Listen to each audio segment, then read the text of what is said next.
despite a new law suspending direct cooperation with the UN's atomic watchdog. President Masoud Pezeshkian signed the legislation this week mandating that any future interaction with the IAEA be handled exclusively through Iran's Supreme National Security Council. Foreign Minister Abbas Araghchi says the move follows unlawful strikes by Israel and the U.S. on Iranian nuclear facilities last month. He accused Germany of supporting those attacks and blasted Berlin's push for zero enrichment in Iran as a betrayal of the 2015 nuclear deal. The new law has drawn strong condemnation from Germany, which called it a devastating signal for diplomatic solutions.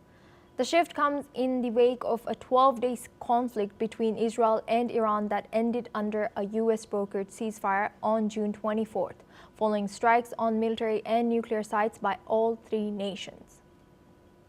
Now we have Joshua Barnes joining us for this news, anchor and correspondent at NewsX World. Joshua, this is a significant news coming in from Iran regarding its nuclear facilities and its program. Can you tell us more about it? Well, yes, absolutely, Asuma. The context of this, of course, is in the backdrop of that 12-day war in which Israel and then the United States targeted Iran's nuclear facilities.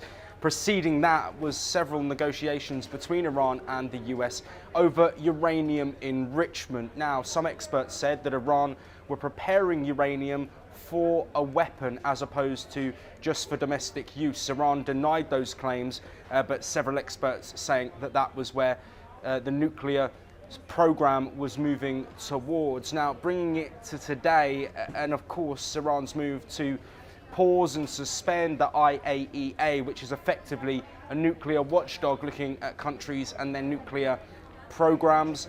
That is a clear move after the actions from Israel and the US. But this conversation around negotiations and discussions and conversations is one that continues, but there is, of course, friction there. The European Union diplomat Kaja Kallas talking about the EU playing an important role in Iran coming back to the negotiating table after that conflict. Iran's stance is that you're supporting us having no nuclear program, which they obviously want to continue with. The comments will continue to come in. The discreditation of claims that are being made by either side are also continuing as well.